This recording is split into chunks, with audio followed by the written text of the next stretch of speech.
Welcome to the Feel Your Best Formula podcast. Are you over 40 and tired of struggling with your weight, dieting, and constantly feeling like you're starting over with nutrition and fitness? Do you wish you had more energy? Do you want to lose weight and finally keep it off for good? I'm Lil, a certified nutrition coach and former registered nurse. I too have been there, and at the age of 44, I decided I was done with fad diets and chasing a lower number on the scale. I was so tired of constantly starting over and wondering why I couldn't get lasting results. I became a nutrition coach and created the Feel Your Best formula for women who want to build muscle, lose fat, and keep it off for good. If you're ready to build a better relationship with food, the scale, and your body, let's build your formula for feeling your best. If you're new here, make sure to check the episode details for the link to my newbie starter guide.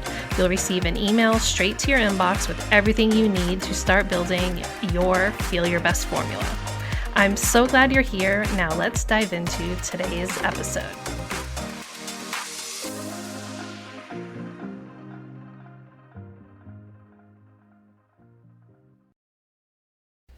Hello, welcome to the Feel Your Best Formula podcast. I'm Lil and I'm back. I'm so excited to be podcasting again. I've been thinking about it so much as I took an unexpected hiatus over the past few weeks.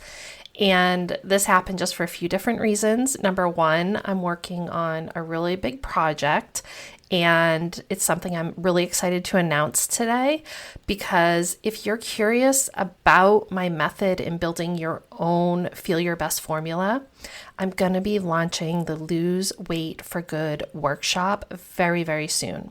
So if you don't want to miss out on this very limited time launch pricing, make sure to sign up to be notified when it goes live. I've been working so hard on it. It's a huge passion project of mine, and it is so close to being ready for you.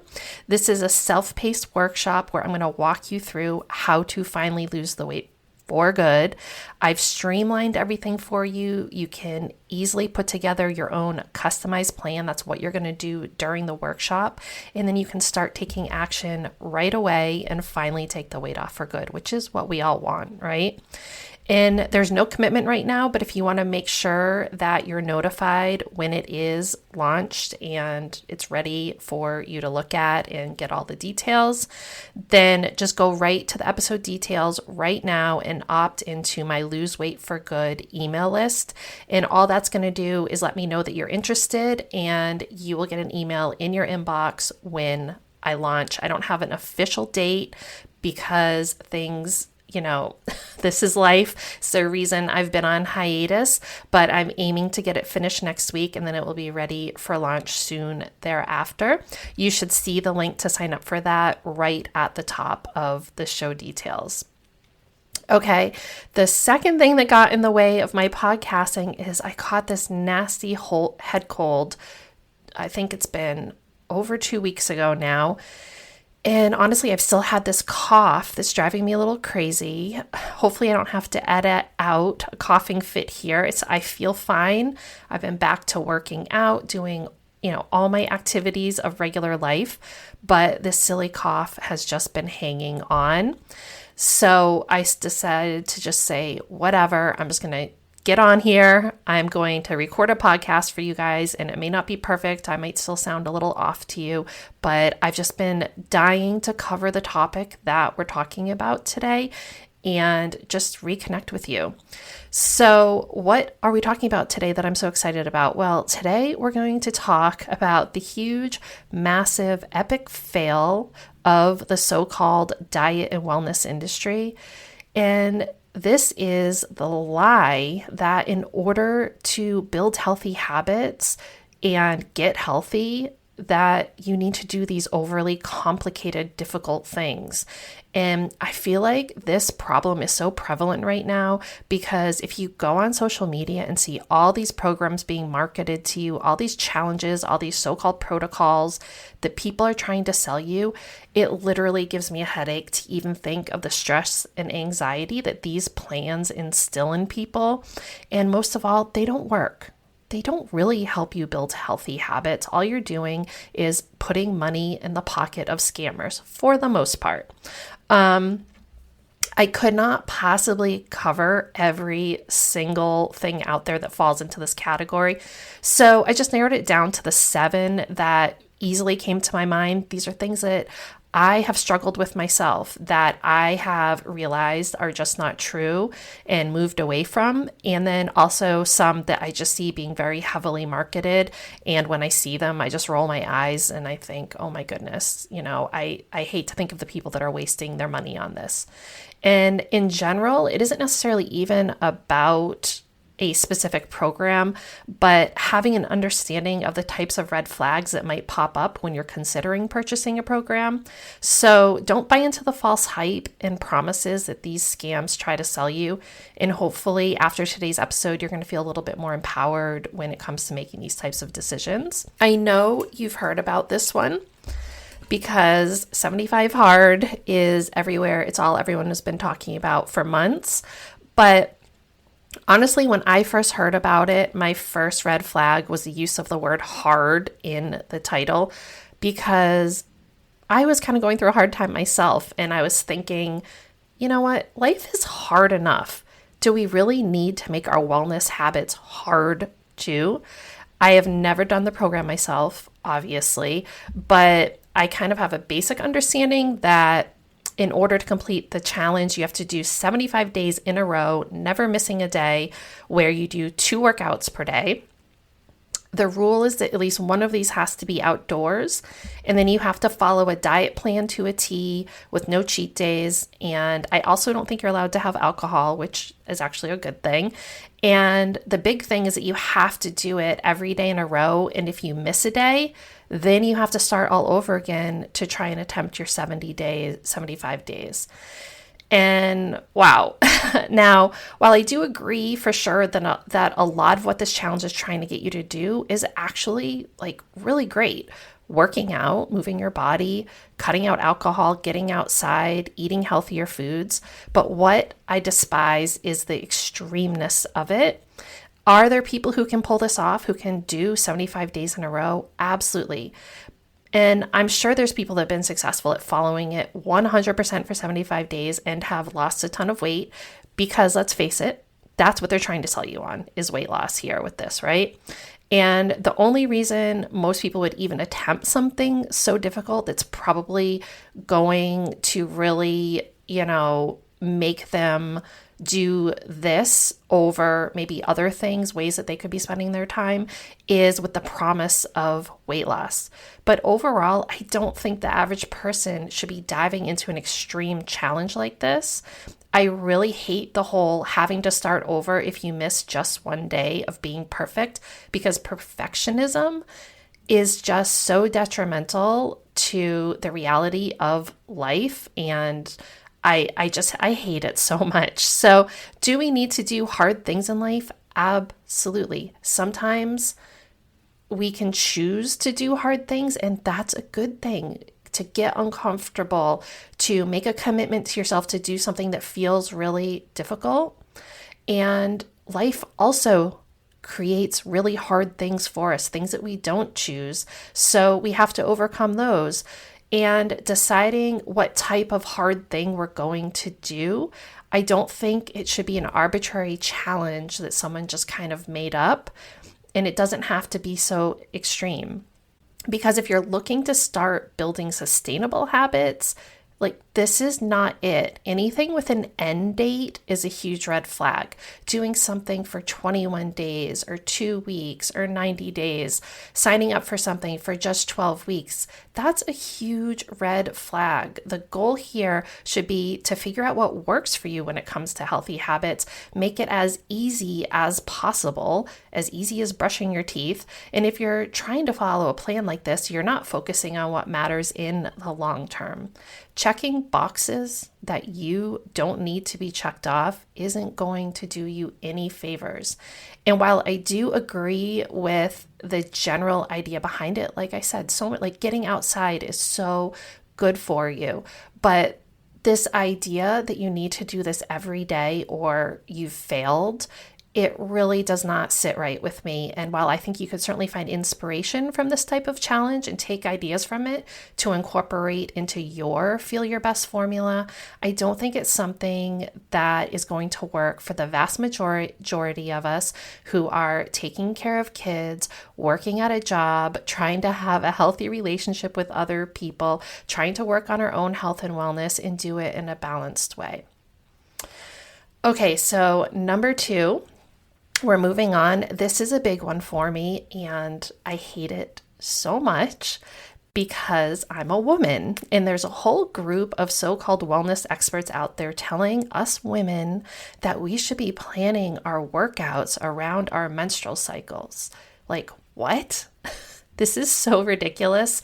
In the latest research where people actually went out to see if this was actually real is showing there is absolutely no reason to do this. The only thing I personally want to plan my menstrual cycle around is whether or not I need to have a spare tampon or pad in my purse. As a woman who has had my own share of menstrual issues for the entire 3 decades since I started menstruating, I get it. It sucks. There were days here and there where I had to stay in bed with cramps because it was so painful and I would get nauseous and an upset stomach and everything. And I know that some of you listening to this, that's not just one day for you. That might be 3 or 5 days out of the month for you that you are suffering. And I'm just telling you, you do not need to make your workout plan any harder by trying to sync it with your menstrual cycle. And my suggestion would be on those days in the month when your energy levels aren't great or you've got cramps or headaches and you just feel lousy and kind of grumpy, don't worry about working out those days. You're sick. You're sick when that is going on. Maybe go for a walk, maybe do some stretching, move your body, take a warm bath, do what you need to do to care for yourself, but don't overcomplicate things by trying to follow some workout plan that you can sync with your menstrual cycle. And just adjust it as needed. It's really not that complicated. And I think it's kind of funny too, because I'm like, who made this plan? My cycle is unpredictable, and if I try to plan my life around it, it's like trying to eat Jell-O with chopsticks. It's so dumb, and there's absolutely no reason to overcomplicate it. Just figure out how many days per week you want to strength train for like 30 minutes or so, and then make sure that you're getting in enough daily movement with zone 2 cardio. That's it. Leave your period out of it. And if you don't feel good, don't work out. End of story. Okay. Moving on to number 3. Hopefully you got my message there. And I'm lumping these two together because I see them marketed hand in hand, sometimes separately, but a lot of times hand in hand. But as a perimenopausal woman myself, my feed on Instagram is always full of stupid diets and plans geared towards women in their 40s or 50s, as if there's some sort of miracle cure for this process. And you know what I've come to terms with? I've come to terms with the fact that menopause is going to happen to all of us. And we don't really need to make it into this like big blown up thing that society tells us it should be. It sucks. We need to talk about it with one another for sure. But so many people are trying to make money off of this very normal process in life. And honestly, it just kind of starts to piss me off when I see people trying to scam me by telling me that they can fix me with these diets or plans or supplements. So just a quick review that perimenopause is that time before you actually enter true menopause. And during perimenopause, you're going to see a shift in hormones that might cause you to get symptoms like night sweats, fatigue, spotting, bleeding. There's probably literally thousands of symptoms that you start getting in perimenopause. But you don't enter true menopause until you've gone from just missing a period here and there and having the spotting and bleeding till you get to a point where you've gone an entire 12 months without a menstrual cycle. That's when you've hit actual menopause. And I see these terms used interchangeably, but they are actually two different things. Perimenopause is the road to menopause. And then once you haven't had your period for a full 12 months, then you are officially menopausal. And there is a difference. Anyway, I've seen intermittent fasting and low carb really heavily marketed towards being a cure for helping you feel better during this transition. And I just want to remind you that the only thing that matters when it comes to weight loss and fat loss is a calorie deficit. There is zero scientific evidence to support that this type of restrictive dieting, where you're only eating in a certain window of time each day, or you're cutting or severely restricting your carbohydrates, is going to help you lose weight or feel better in any way, shape, or form. And it's absolutely not necessary because there is no magical connection between these diets and menopause. I'm currently in a fat loss phase. Literally, the fat is melting off my body. And guess what? I eat anytime from 7 a.m. all the way up to 7 p.m. or 8 p.m. And I eat a ton of carbs. And I'm able to stick to my plan in any situation. I don't have to be like, oh no, I can't go out to breakfast with you, or I can't go out to lunch, or I have to eat dinner by a certain time.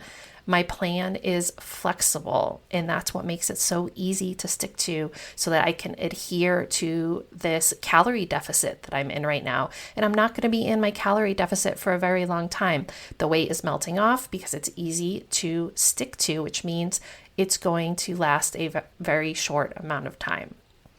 Okay, number 4. All of these make me angry, but this one in particular makes me angry because it's a medical issue that is trying to be sold to. They're trying to tell you you have a problem that you don't have, and then they're trying to sell you a solution to that problem that doesn't even exist. So this is the whole fear mongering when it comes to glucose spikes, in telling you that you're gaining weight because you're eating foods that make you spike your glucose. And I'm pretty sure I've mentioned this before, but in my past life as a registered nurse, a lot of what I did was diabetes education and support with pregnant women and people who are not even pregnant. And when I see the ridiculous claims that you should be worried that, oh my God, your blood sugar rises after you eat, I know the person who's making these claims literally has no idea how the glucose, insulin, glycogen system works in your body. And just a reminder, the only way we lose weight is by eating in a calorie deficit. If you're buying a glucose monitor because you think eating foods that cause your blood sugar not to spike is going to help you lose weight, I'm telling you right now, it's a waste of time and energy. And by the way, you are taking a medical device. It is a medical device. You are taking that and using it when there is someone out there with diabetes who cannot use it because there has been a shortage of these devices in the marketplace, and people with diabetes are unable to get their hands on them. And it is a life-changing thing for someone with diabetes to be able to monitor their blood glucose in this way. So if you feel tempted to do this, I'm telling you, just don't. This is just like a non-starter. You don't need to do this. Your blood sugar is supposed to spike when you eat. That's the way it works. Your body needs energy. You get energy from eating foods. That energy goes to your body's cells. Your body releases insulin so that your cells can use that energy. Excess energy is stored in your muscles as glycogen. And then later, if you haven't eaten and your body needs energy, it releases it. This is how your body works. And someone trying to convince you that your blood sugar should not spike, or additionally that a spiking blood sugar is going to make you gain weight, it's just stupid. I mean, I could open up my nursing 101 book, MedSurge book that I've had for over 20 years. This is information that we have known for a very, very, very long time, and it has not changed and it will not change. We might get more information onto specifically how, all these hormones interact and play a role in your body, but the general premise of how your body processes food and glucose, that is not going to change. It's a well-known fact. Your body is supposed to store excess glucose in your muscles because your body knows that it might need to call upon that energy later. And if you do have excess body fat or are genetically predisposed to insulin sensitivity issues, where you are in a position where you could be at risk for diabetes, and maybe you've had some blood tests that have shown you this, then you should be under the guidance of a physician, not some influencer on Instagram telling you that they're going to run a challenge where you buy this glucometer and check your blood sugar. In many cases, weight loss itself can help someone with some of the insulin resistance, but it's a complicated, nuanced, multifaceted problem that an individual might be experiencing, and that's why they need to be under the guidance of an endocrinologist or physician who specializes in this. And you don't need to monitor your blood sugar fluctuations unless your healthcare provider has told you it's actually necessary for the reasons I mentioned previously. I've also kind of seen some weird stuff about eating your foods in a certain way to prevent a glucose spike, which is also just so stupid. When you eat food, whether you eat your protein, your carbs, your fats, like whatever order you eat that in, it all goes into your stomach and turns into chyme and gets all mushed together, and then the nutrients get absorbed in your digestive tract. Like your body does not care. It's all going to the same place. It doesn't matter. And people are just literally making stuff up so that you'll buy things for them. So don't fall for it. If it seems overly complicated that you cannot sit down and mix your mashed potatoes with your chicken and take a bite of everything all together, then red flag. It probably is overly complicated and there's no reason for it. Okay, number 5, we are going to talk about supplements. And this is a big one and something I personally have opened my eyes about. As part of my nutrition certification, this was something that I really looked at and educated myself on, because supplements are probably one of the biggest scams out there.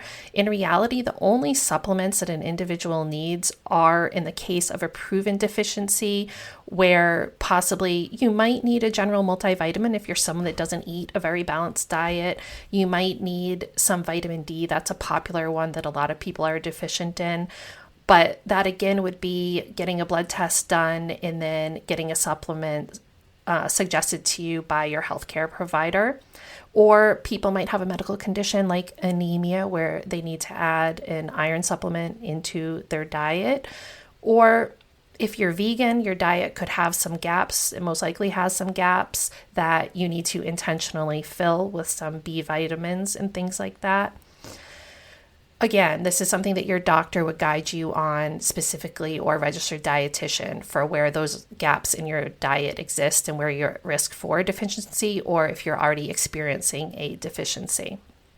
So if you're following a so-called wellness influencer and they have an entire cabinet full of supplements and pills and powders and things in their fridge and all kinds of stuff, this is a major red flag. Because if you're eating a balanced and nutritious diet and don't have any underlying medical condition or known deficiency, then you don't need any additional supplementation. You're just paying for some really expensive pee and poop. That's all you're doing. And this also includes these so-called gut health probiotics, which is something that I personally thought would be beneficial for me, and I took them for a long time. And you do not need them. Again, a normal balanced diet is going to supply your body with the pre and probiotics that your body needs.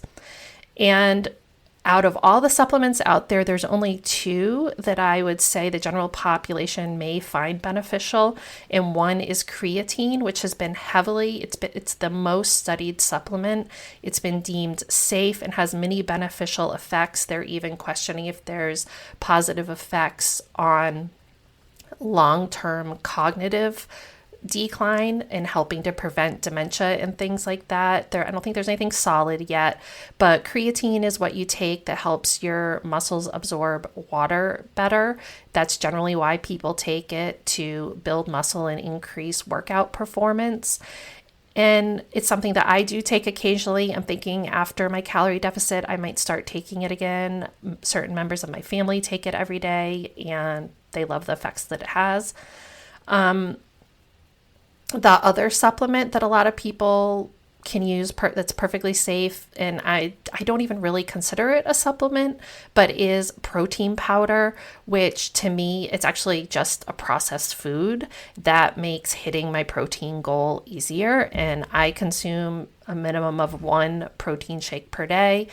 And it doesn't really matter which one you use. Just make sure that you're getting at least 20 grams of protein per serving and that you like how it tastes. Other than that, it doesn't really matter. You may want to look at the calorie content of it, the fiber content. Some have fiber, some don't. But overall, a protein powder can really make pursuing your health and wellness goals a lot easier and hitting your protein goals per day. But I wouldn't really drink. Personally, I like to eat food, but I do find it really helpful to add in a protein powder once per day. But protein powder isn't a supplement in terms of vitamin and mineral. It's providing a macronutrient for you, not a micronutrient. Okay, number 6. I am so excited to talk about this one because I used to overcomplicate my life by trying to eat 5 to 6 meals per day. I was told this would boost my metabolism, that I wouldn't be able to lose weight if I ate large meals, and it would make it so much easier for the weight to come off if I ate these 5 or 6 meals per day. But do you need another reminder? Do you want to say it with me? How do we lose weight?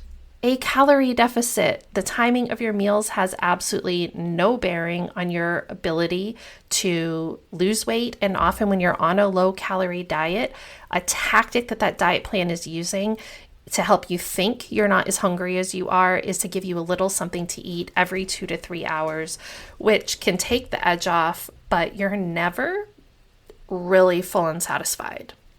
Now that I eat 3 large filling meals based on my macros, normally anywhere from 400 to 600 calories per day more when I'm not in a calorie deficit. I'm in a calorie deficit, so my meals are anywhere from 400 to 600 calories per meal.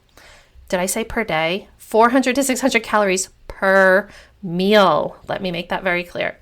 And I might have one snack, usually in the afternoon before dinner, but I don't have a snack in the morning. I no longer obsess over my next meal or food in general. I'm easily able to concentrate on my work or whatever I'm doing, and I'm not constantly thinking about food and thinking how I'm hungry, because when you're full and satisfied, you don't even want to think about food. You're like, I'm full, I'm good, let's move on. What are we doing now? And as I said, the fat is literally melting off of me during this fat loss phase. I have built muscle. My metabolism is working really well for me, and eating 3 large meals a day makes it really easy to adhere to my plan.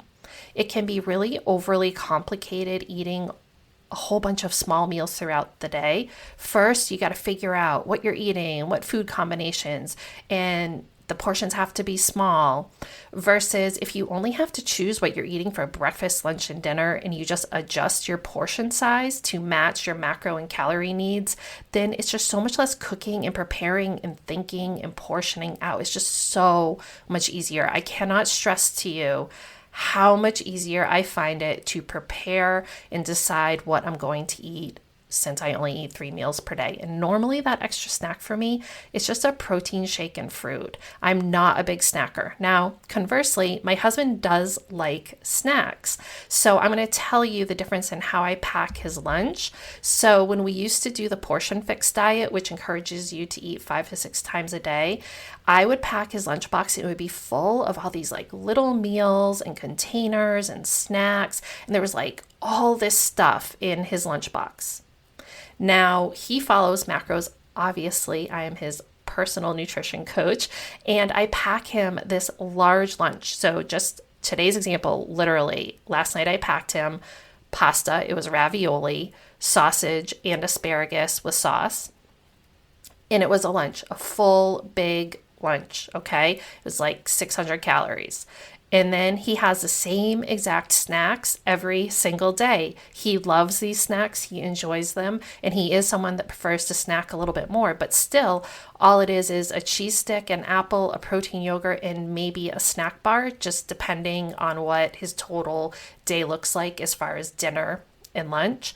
And it's so easy to pack his lunch every day. Now, he just gets that one container that he has to heat up. He only has that one time per day where he has to go and heat up that container and set aside, the 10 minutes or so to eat it. Whereas when we were on other plans, it was a lot of back and forth to the microwave, eating all these like little meals throughout the day.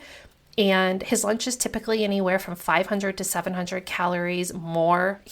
We're in the calorie deficit together. We're buddies doing this together. So he's eating a little bit less in his calories right now because he's in a deficit. But sometimes his meals are anywhere up to 800, 900 calories because he gets to eat a lot more than me. So it just depends on our dinner plans, but it just makes it easier for me preparing his meals. It also makes it easier for him if he's going out for lunch or needs to grab something from the cafeteria. If I haven't done any meal prep for us, then it's really easy for him to just go and make a decision about what he's going to eat. So eating 3 meals a day, give your brain a break, give your time and energy a break, and you only have to make that one decision on how to portion out that meal appropriately. Okay, we're on the final one. We made it. I've had a few coughing fits along the way, which hopefully I'll be able to edit out. But number 7, any diet claiming to help you diagnose or cure a medical ailment. Now, I don't even know where to begin with this because it's just so terrible and it's such a red flag, and it's a huge part of why I became a nutrition coach, because I saw this happening and I just knew I did not want to be a part of it. And talk about overly complicated, right? So right now, hormone diets and gut health diets are everywhere.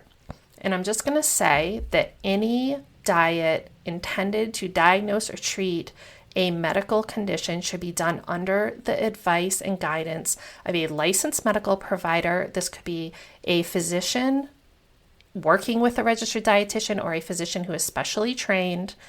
And that person should know you as an individual, your specific health history, the symptoms that you're experiencing, your medical needs, and a kind of one-size-fits-all diet plan claiming to balance your hormones or fix your gut health.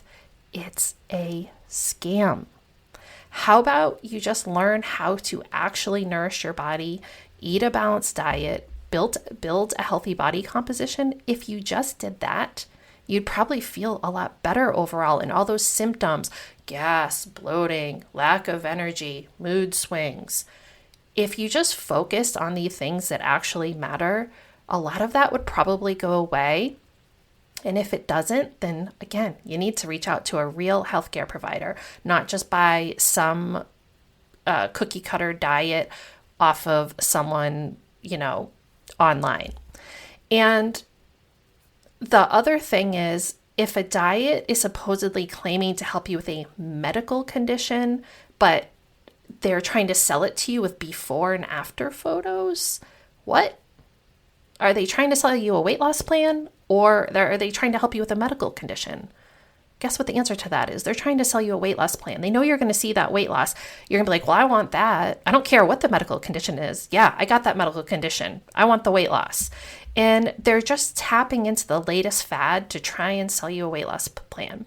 In reality, you should be under the guidance of a gastroenterologist, and a medical elimination diet takes months, and weight loss is not part of the process if you're truly trying to figure out an imbalance with your gut health, or, you could have an actual illness, disease, a genetic condition that is causing you to have issues with your GI system. Or you should be under the guidance of your gynecologist or endocrinologist if you truly think that there's a quote imbalance of your hormones, which is it's just a really weird statement. There's over 50 hormones in the human body. So when someone's telling you they're going to help you balance your hormones, like what hormones are they even talking about? Because hormones are the messengers that control all these different systems, and your body does not just have one hormone system, and you can't just balance this like one hormone and then fix everything. And I'm questioning if the person even knows what they're talking about, if they're just selling you a diet to lose weight, which will then help balance your hormones. And yes, losing weight can help your body feel better, absolutely. But they need to be honest that is all that diet plan is going to do. It's just going to help you lose weight because they're going to put you in a calorie deficit. You're going to lose weight. You're going to feel better for a certain amount of time. But is it actually curing whatever is wrong with you? Absolutely not. It's a scam. And if you're a woman in your 40s and 50s, you're a prime target for these types of diets. So please side-eye anything that is trying to market to you saying they're going to help you fix your hormones at 40 and 50. Guess what? Your hormones are screwed up. They're doing the normal thing that they're going to do. This is a normal part of life. And if you do need some replacement therapy or something like that, reach out to your healthcare provider. A diet not going to fix it. Don't waste your money, don't waste your time, don't waste your energy on these diets. Now, that's my 7 that I talked about, and the list could go on, but I wanted to highlight these ones in particular because I've fallen victim to some of them, and I know I'm a target market for some of them. And I know that if you're listening, then you probably are too. Listen, life is hard enough. Your diet and workout plan shouldn't be. It should make your life easier. It should make you feel better inside and out. It should have flexibility. And when you're starting a new way of eating or working out, yeah, there's going to be a learning curve. Of course, like all new things, they're hard before they become easy. But the ultimate goal should be to ask yourself, is this going to be easy to sustain for the long term? And I don't see any of those diets that I mentioned being sustainable for the long term. And many of them are literally just complete waste of time and energy. When you work with me, my goal is for you to be empowered to understand the basics of a balanced diet, understand yourself and what works for you, because you are a unique individual and a cookie cutter diet is not made for you. You're going to make a plan that is made for you. And understand how to make change, because life is going to throw you hard things, right? And you need to be flexible. If you've been listening to this podcast since the beginning, then you know why I started this podcast. You know why I became a nutrition coach, because life was hard and I knew there had to be an easier way. That is why I created the Feel Your Best formula, because I want you to be able to create an easier way for yourself. If you find yourself faced with a decision of whether or not to invest in a quote wellness or diet plan that looks really complicated, looks really hard, seems like it might be stressful, maybe you start it and it just stresses you out, and it seems like it'd be really hard to stick to in normal life, then how are you going to be able to stick to it when life gets hard? And how do you think it's going to work for the long term? Answer, it's probably not, and that person just made a bunch of money off of you. And yes, do I charge for my nutrition coaching? Absolutely, because it's worth it for you to invest in how to create a formula that's going to work for you. Because once you're done working with me, when you leave the nest, my goal is for you to never have to buy another diet plan again. You're never even going to be tempted when you see something like this in front of you, because you understand how nutrition works in your body, and you understand how to make changes in relation to your goals. And you also understand how to make changes into relation of what type of season of life you're in right now. My Lose Weight for Good workshop is going to walk you through exactly how to build your plan for success. And I am so excited it's going to be launching soon. So make sure to go to the episode details and sign up to be on my email list so you won't miss when I launch the actual workshop. Thank you so much for tuning in today. It feels so good to be back. Thank you so much for tuning into today's episode of the Feel Your Best Formula podcast. If you haven't already, make sure to check the episode details for my new listener starter guide, and any additional resources mentioned in the episode can also be found in the show notes on my website. You can always find me on Instagram at Macros with Lil, and for more healthy lifestyle tips, recipes, and information on my one-to-one and group coaching services, make sure to check out my website. All the links can be found below. If you know someone else who is ready to start building their formula for feeling their best, please share the love and send them a link to the podcast. I hope you found today's episode helpful, and I'll see you back here next week for a brand new one.